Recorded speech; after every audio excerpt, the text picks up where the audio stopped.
NVMe, 6 terabytes, 6 nós de Elasticsearch e eu, vapo, passei a faca nele.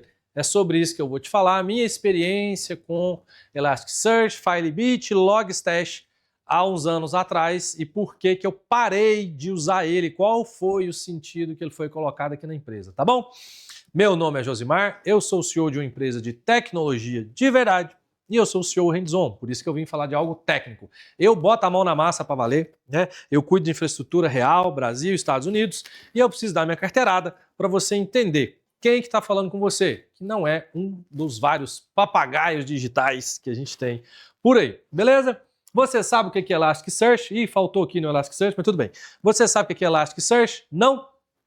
Então você vai pesquisar aí o que é a ELK Stack, né? Kibana, Logstash, Elasticsearch, Filebit, é esse ecossistema que a gente usou. O que aconteceu? Há muito tempo atrás, a gente tinha um sistema de estatísticas dos nossos vídeos. Ele era baseado em OnPlayer, né? Então, ou seja, eu só tinha estatística daquele usuário que usava o meu player, igual YouTube, igual várias plataformas, beleza? E o player mandava uma requisição para uma API que registrava num cluster MongoDB, aí esse cluster não era muito otimizado, né? Os dados não eram pré-processados, salvava no Mongo, a partir dali a gente começava a fazer um fluxo de mineração. Nossa, haja sofrimento fazer mineração disso. A gente chama de mineração, pós-processamento, enriquecimento, você pode chamar do nome que você quiser, beleza? Ok, e isso dava um trampo do cão.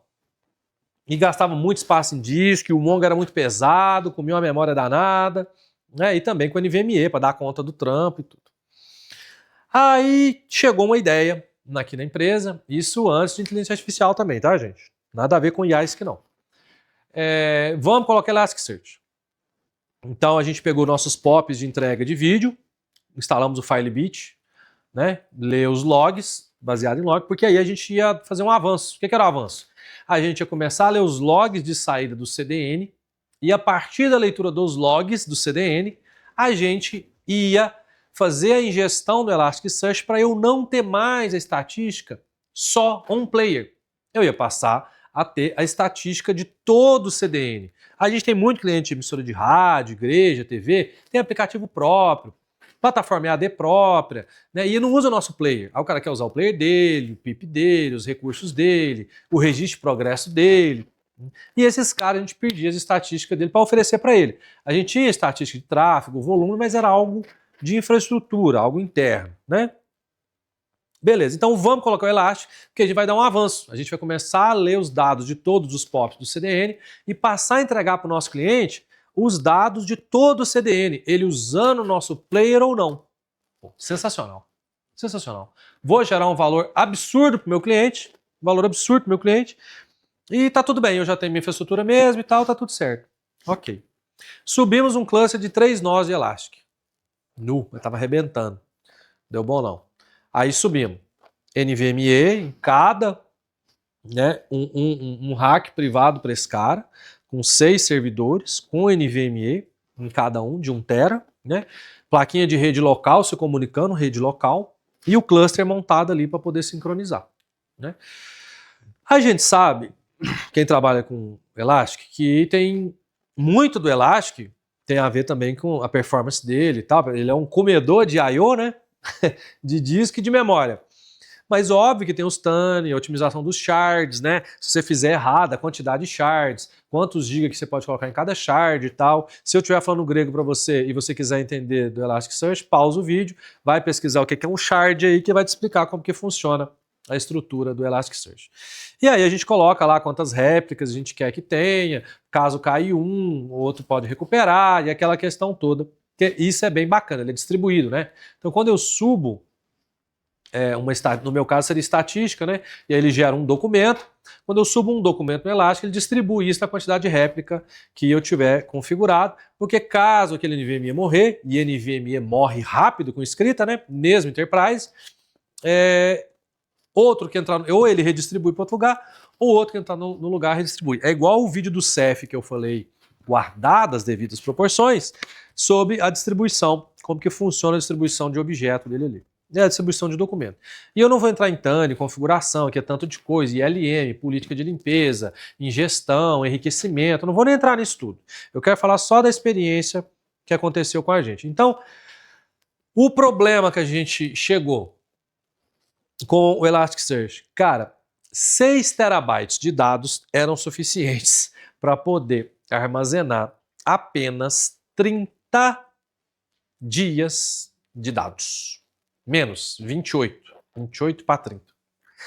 Então, mas aí... Porque aí tem toda aquela questão, né? Você pode armazenar o documento original e o processado. Quanto menos dados você armazenar, mais espaço você vai ter, porque ele vai armazenar o documento. Então, eu coloquei lá o refer.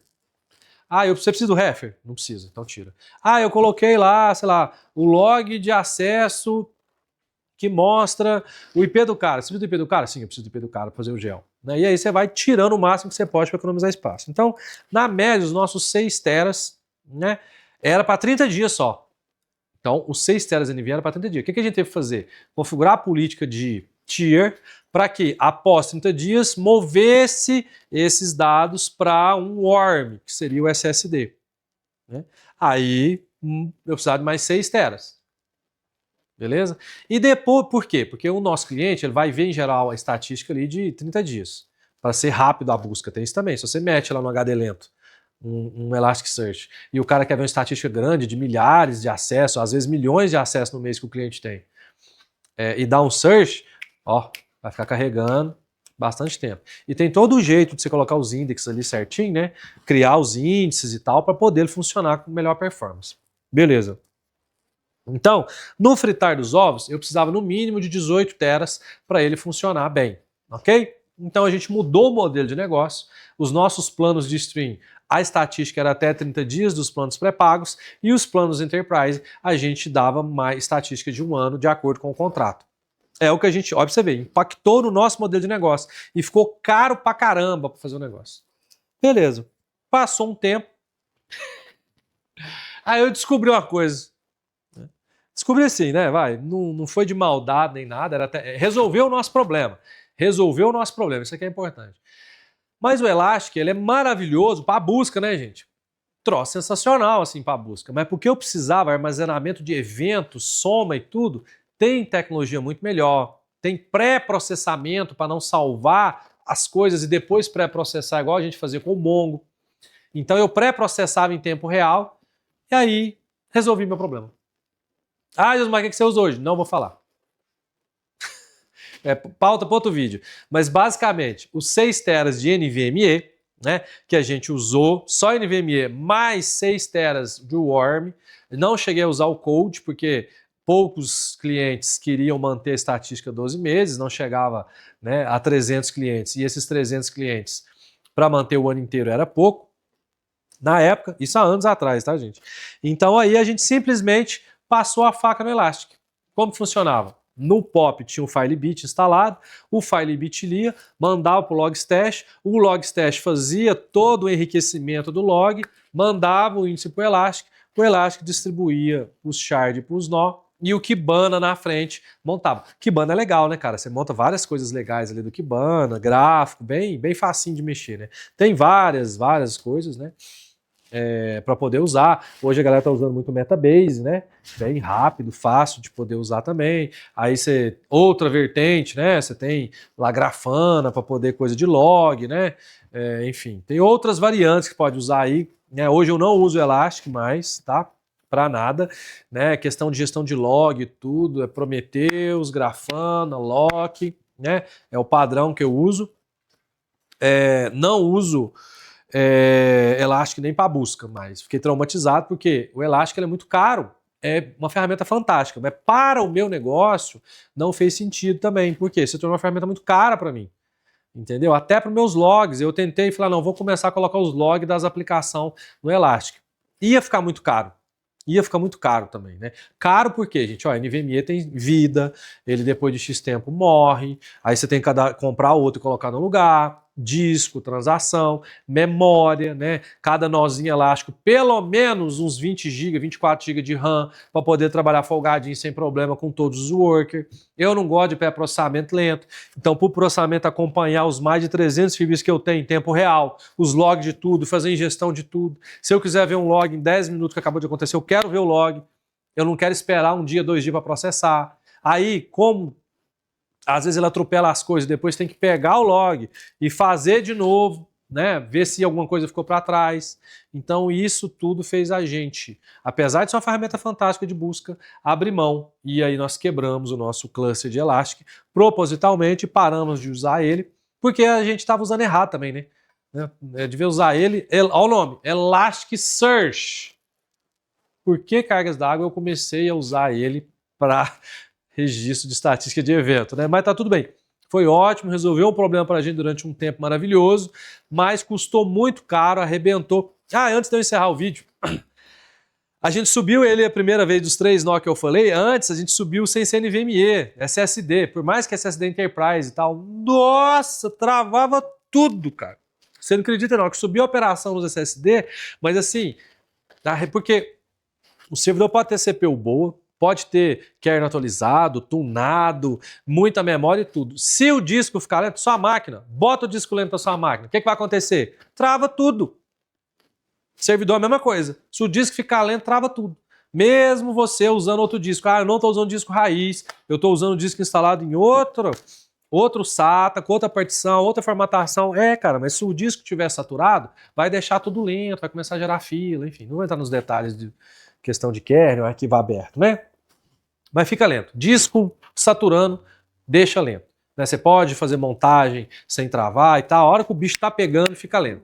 Então aí a gente teve que migrar para o NVMe. No NVMe estabilizou, deu certinho, foi show de bola. Colocamos mais nós para poder ter mais espaço no disco, mas ainda assim não atendeu o modelo de negócio que a gente precisava durante muito tempo, né? Foi bom enquanto durou, tá bom? E se você quiser aprender mais, saber nossos perrengues, né? E aprender a montar uma infraestrutura e não passar o que eu passei, eu vou estar fazendo uma imersão em São Paulo de 3 dias presenciais, igual nunca ninguém fez nesse Brasil, sei lá se no mundo, mostrando para você os problemas que a gente teve em todos os cenários e o que você tem que fazer para ter uma estrutura própria, seja dentro da sua empresa, seja num data center compartilhado, seja num data center locado, seja em 2 data centers, seja em 2 data centers no Brasil ou um no Brasil e fora do Brasil, por redundância. Toda a maldade que ninguém te conta, né? E eu paguei alguns milhões de reais para aprender esse negócio. Por isso que eu fui para ser hands-on, para entender como que esse negócio funciona. E nunca mais passar raiva e ficar refém de ninguém. Refém de ninguém na hora de comprar um router, MikroTik, Huawei ou Juniper. Na hora de comprar um servidor, HP, Dell, primeira mão, segunda, placa-mãe, qual que você vai comprar? Você vai comprar um trenzinho desse aqui?